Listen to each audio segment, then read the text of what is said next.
What you've just heard is one of the many deaths from the monkey, the new major motion picture from Osgood Perkins, Stephen King, and James Wan.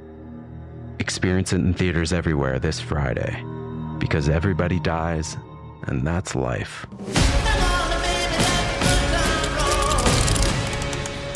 Let's have some fun. At T-Mobile, our critical mission is providing unparalleled 5G coverage for when connectivity is mission critical. Introducing T-Priority, America's best 5G network experience for first responders, even in times of congestion. More capacity, faster speeds, better coverage. T-Priority from T-Mobile, built for tomorrow's emergencies, ready today. Discover more at t-priority.com. For qualifying organizations on eligible rate plans, coverage not available in some areas and may be impacted by emergencies. Hey everyone, and welcome back to Big Mad True Crime, where we get big mad over true crime. I'm your host, Heather Ashley, and today's case is going to take turns you couldn't predict even if a celebrity guest made an appearance. Small talk makes my teeth itch, so let's dive in.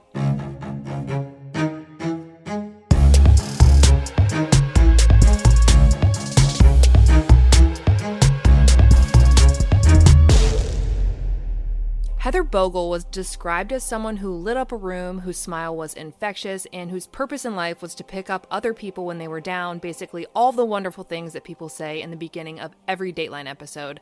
None of these words would be used to describe me. They'd be like she was brutally honest, she was gassy and unafraid, and she liked to sleep in on weekends. But this isn't about me. Heather was a doting mother to her 5-year-old daughter Mackenzie and a loving daughter to her mother Renee, who was always there for her anytime she needed it. Being a single mother, Heather needed all the help she could get, and when she worked the evening shift at the Whirlpool factory in Clyde, Ohio, her mother would take her daughter Mackenzie to school. When she would clock out a little after 6 a.m., she'd go home, get some rest, and wake up in time to pick up Mackenzie and spend some time with her before bed, and then she would head off again for another night shift. Whatever she could do to spend the most time with her daughter, she did it. But on April 9th, 2015, Heather finished her normal shift at Whirlpool, clocked out at 6:17 a.m., and was never seen or heard from again. That afternoon, Mackenzie waited for her mom to pick her up from school, but she never came. Eventually, they called her emergency contacts, and Renee was told that Heather had never showed up to pick up her daughter. Renee called and texted Heather asking who was supposed to be picking up Mackenzie, because certainly she didn't just not show up for no reason, but she got no response. Heather's sister Jennifer tells Dateline that this was the moment she knew something was very seriously wrong. Heather's entire life revolved around her daughter. She wouldn't not pick her daughter up from school, and she certainly wouldn't ignore people trying to contact her about it. But without any word from Heather, Renee headed over to Mackenzie's school to pick her up and then immediately reported Heather missing. The first bolo, or be on the lookout, was sent about her vehicle. Her car was very distinctive, and I'm talking you see it and you say something kind of distinctive. It's a 2003 dark green Alero, but the front passenger side panel is burgundy. To make it even more unique, the Toledo Blade notes that the front bumper is blue and there's a tribal sticker across the back window. It's the equivalent of walking past someone shaking maracas. You don't forget it. While they wait for any tips, police search the Whirlpool factory, local bars, and even her ex-boyfriend's houses for her car, but didn't find any trace of it anywhere. But just a little more than 24 hours after she was last seen, Heather's Rainbow Valero was found sitting in the parking lot of the Somerton Apartments. Just a 4-minute drive, less than a mile from that Whirlpool factory she clocked out of Thursday morning. 2 men who live at the complex told the Sandusky Register that they think her car had been there for at least a day. On the evening of April 10th, the police start to comb through Heather's car, hoping to find any clues as to where she might be, but when they open the trunk, they're stopped in their tracks. There in the trunk of her very own car was Heather Bogle, dead. She had been brutally beaten with a blunt object over her entire body, and when that wasn't enough, she was shot twice in the back. The Ohio Bureau of Criminal Investigation is called in to assist the Sandusky Sheriff's Department, who only has 14 officers, one of whom is the chief himself. The last 2 homicides that took place in Clyde, Ohio were in 2010 and 1999. This is a rare occurrence for this small community, and they are shook. On April 14th, police released a statement saying that they don't believe Heather was killed where she was found. They believe she was killed somewhere else, stuffed into her own trunk, and then driven to the apartment complex and dumped. Without knowing how they came to this conclusion because they didn't share it, we can make a few educated guesses. Blunt force trauma and gunshot wounds are going to leave significant spatter, and of course, gunshots are going to leave bullet holes. So if there's a lack of blood spatter in the vehicle or trunk and a lack of bullet holes, it probably happened somewhere else. Also, both of these injuries are going to come with significant bleeding. If there's a lack of expected blood pooling in the vehicle, there's a good chance she bled somewhere else and was placed there.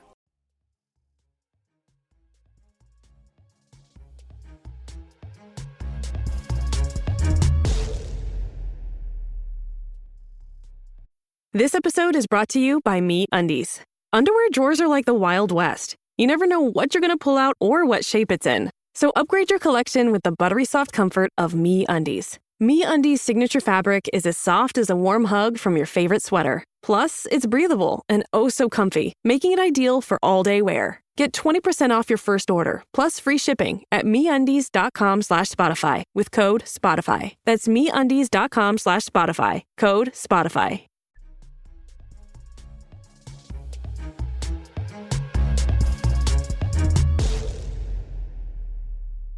We don't know the position her body was found in, but if it wasn't consistent with the shape of the trunk, rigor mortis may have set in elsewhere prior to her being moved to the trunk.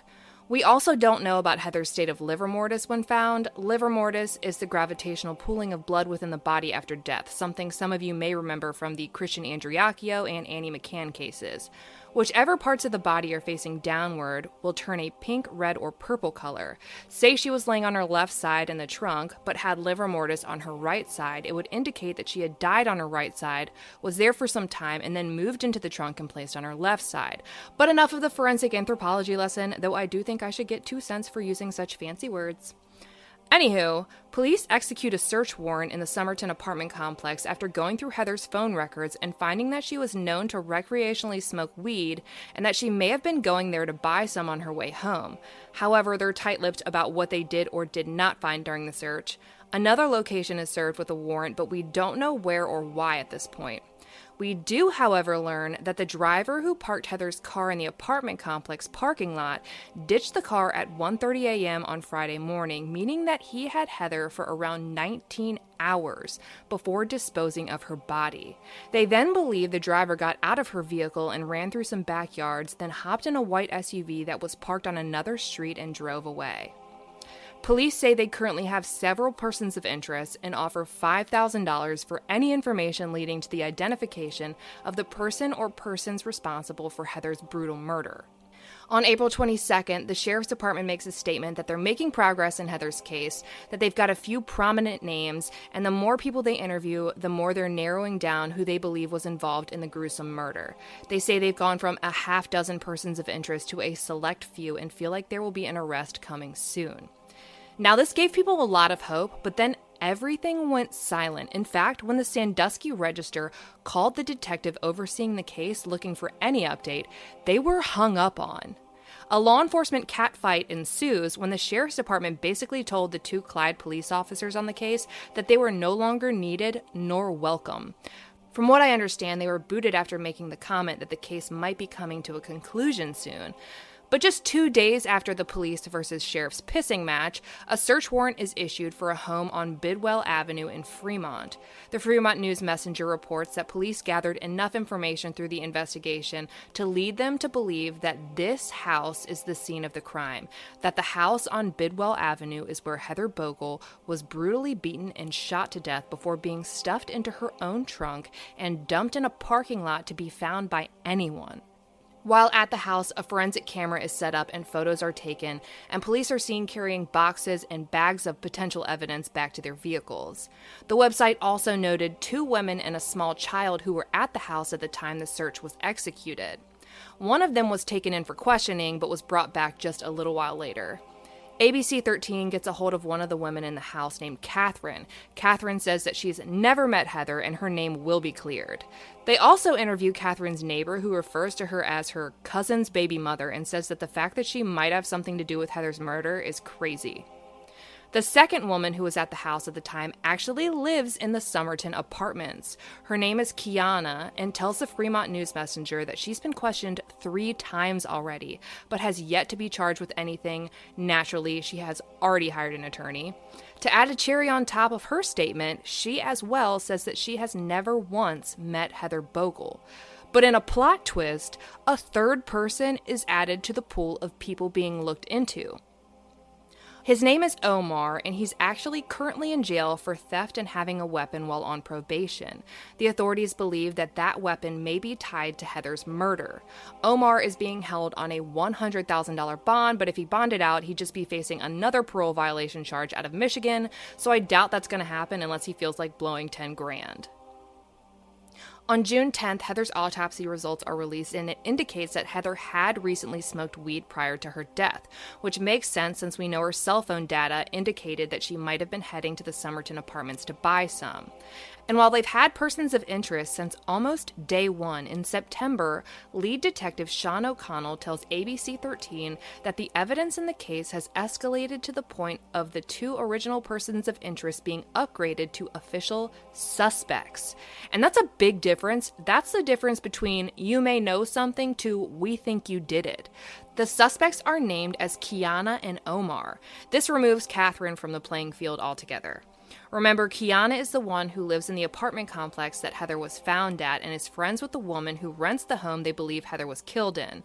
Omar is the man in jail on a weapons charge, and he's actually named as the prime suspect in Heather's murder. He came in last, but he came in hot. Detective O'Connell also tells ABC 13 that he believes he knows the motive but won't comment on it at this time. But then, nothing happens. Not in September, not in October, not even in December or January or even February. As of the end of March of 2016, almost an entire year after Heather was beaten and shot to death, a whole 0 charges have been filed. Though authorities insist that their suspects have not changed. The only real update is that Omar reached out to a local news agency, WTOL 11, and in a letter insisted on his innocence. And as much as I hate to say it, we hit the 1-year mark with absolutely no movement. On April 9th, 2016, the saddest vigil is held in Heather's honor, and her now 6-year-old daughter, Mackenzie, stood at the front of the crowd holding a single candle in honor of her mother, who has yet to see any justice.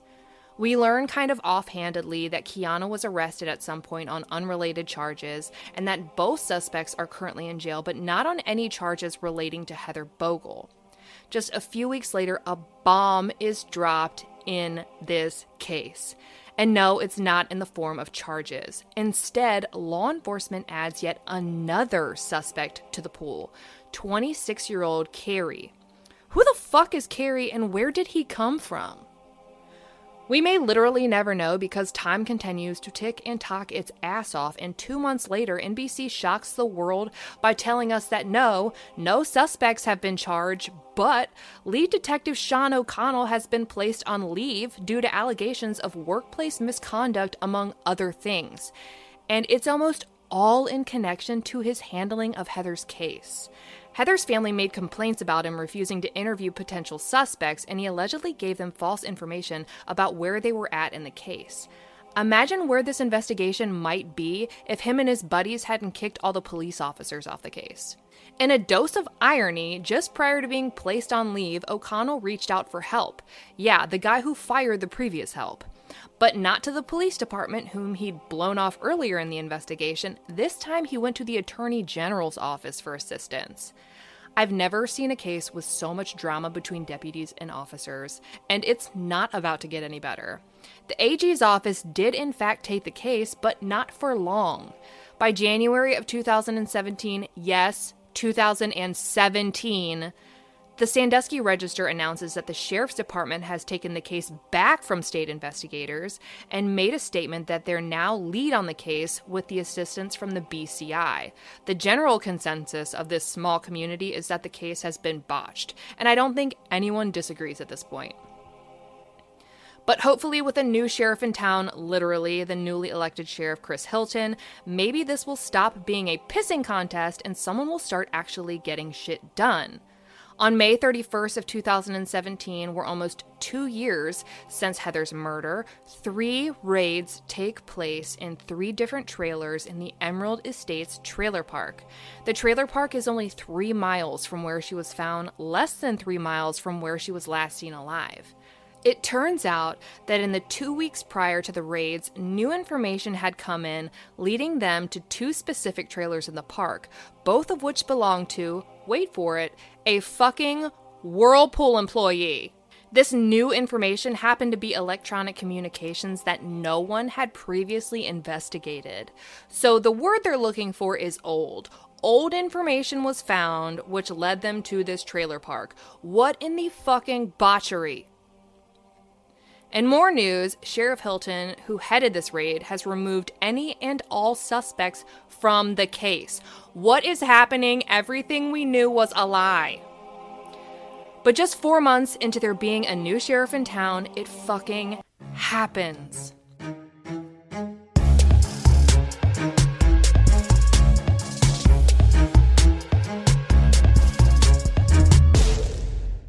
Getting engaged can be stressful. Getting the right ring won't be at BlueNile.com. The jewelers at BlueNile.com have sparkle down to a science with beautiful lab-grown diamonds worthy of your most brilliant moments. Their lab-grown diamonds are independently graded and guaranteed identical to natural diamonds and ready to ship to your door. Get $50 off your purchase of $500 or more with code SPOTIFY at BlueNile.com. That's BlueNile.com, code SPOTIFY for $50 off.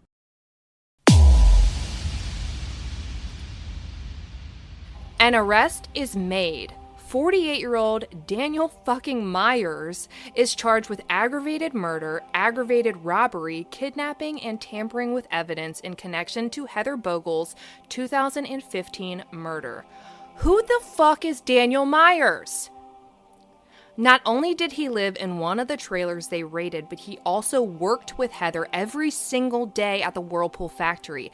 They literally worked on the same production line. This isn't some guy whose office she would pass every day and wave at. He was by her side from the minute she walked in until the minute she left.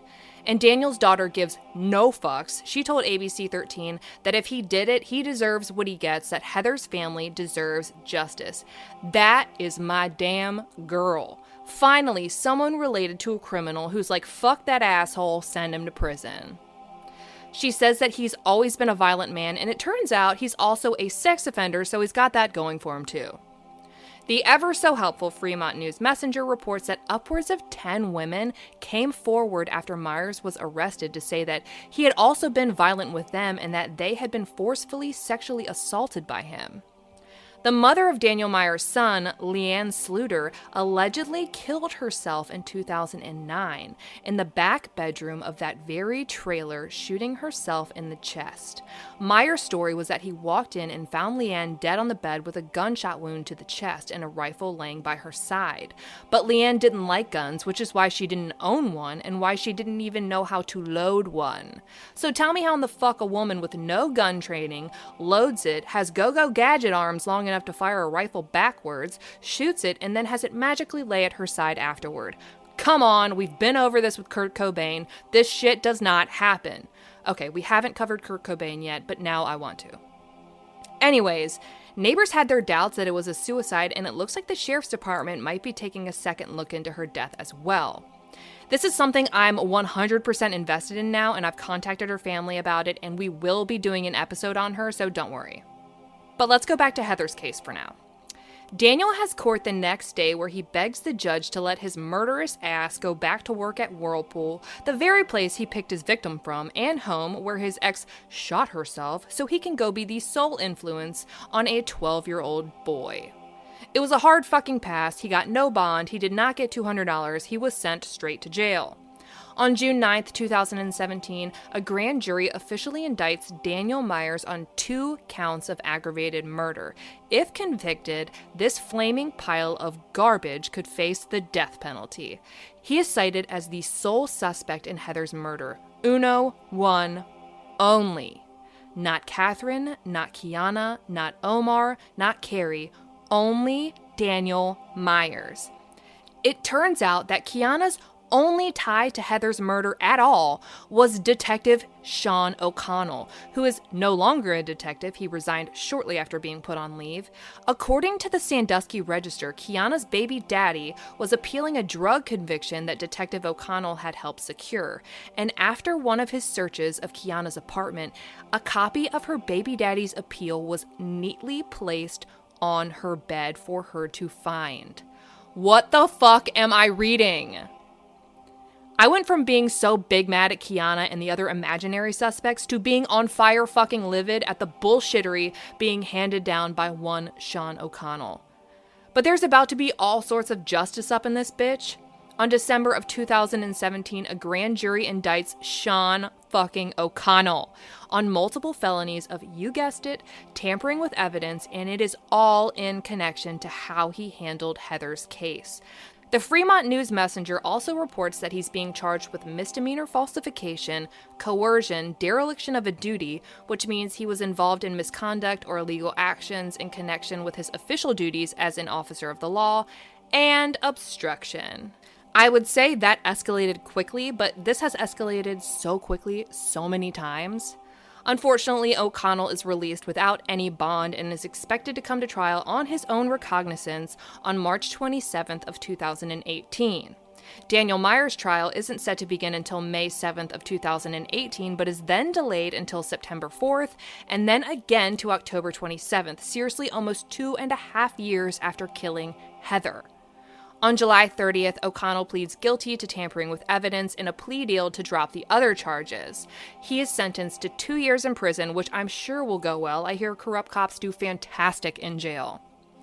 In October, while the world waited for Daniel Myers to be served a heaping pile of hot justice, his trial is postponed indefinitely, and a gag order is placed on the entire case file. And seriously, nobody knows why. In early November, the gag order is lifted, but the trial has yet to be rescheduled, so everyone is just in this weird legal limbo. But a few weeks later, we finally get a new date, March 4th of 2019. We are almost 4 years past Heather's murder at this point.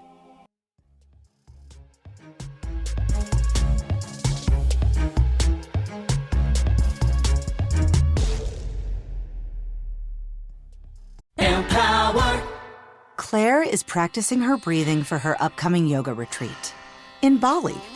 Has she ever done yoga before? No. But Claire worked with Empower on her savings and investment strategy. She got good at money, so she can be a little bad. Empower. Invest well, live a little. Join our 19 million customers today at empower.com. Past performance is not indicative of future returns. Investing involves risks. You may lose money. Advisory services are provided for a fee by Empower Advisor Group, LLC, EAG, a registered investment advisor with the Securities and Exchange Commission. Om Namaste.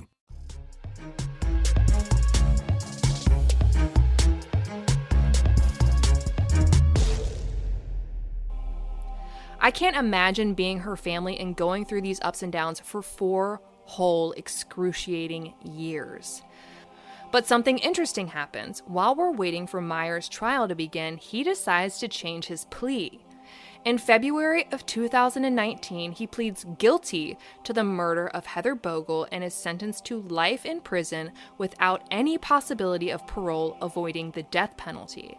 It took nearly 4 years for justice to be served for Heather, and it came in more than one way. It came in the way of punishing the man who stood between Heather and justice, and in the way of punishing the man who stole her life from her. Heather Bogle can now rest in peace, and her family can find some comfort in knowing that they fought for her until they got what they knew she deserved. For any and all photos pertaining to Heather's case, check out her highlight at the top of my Instagram profile at @TheHeatherAshley. And join me tonight at 9 p.m. Eastern for Crime Talk Live, where you go live with me and we talk about all the ups and downs and mind-blowing twists and turns in this case. Stay tuned to the end of this episode for our first blooper reel. If you like your podcast ad-free, check out our Patreon at patreon.com/BigMadTrueCrime, where for $1 whole a month, all of your episodes are ad-free. And if 4 episodes a month just isn't enough for you, for $5 a month, you get a bonus episode exclusive only to Patreon members on the first Monday of each month. This month's exclusive episode was on Aaron Hernandez. I'll be bringing you a brand new case a week from today, and I cannot wait. But until then, we out.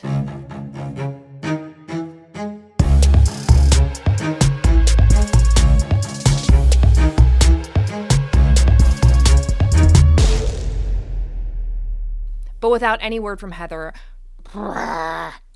This new information happened. If there's a lack of expected... I'm going to try it again.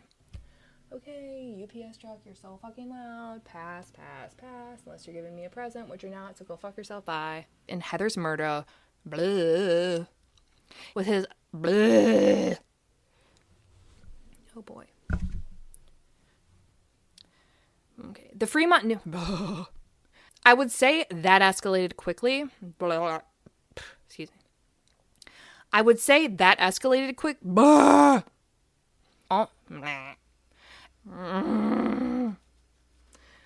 And while they've had persons of interest, the suspect...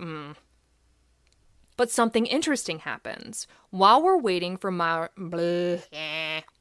But something interesting happens while we're waiting for Myers' trial. I'm out of breath. My heart rate is 137.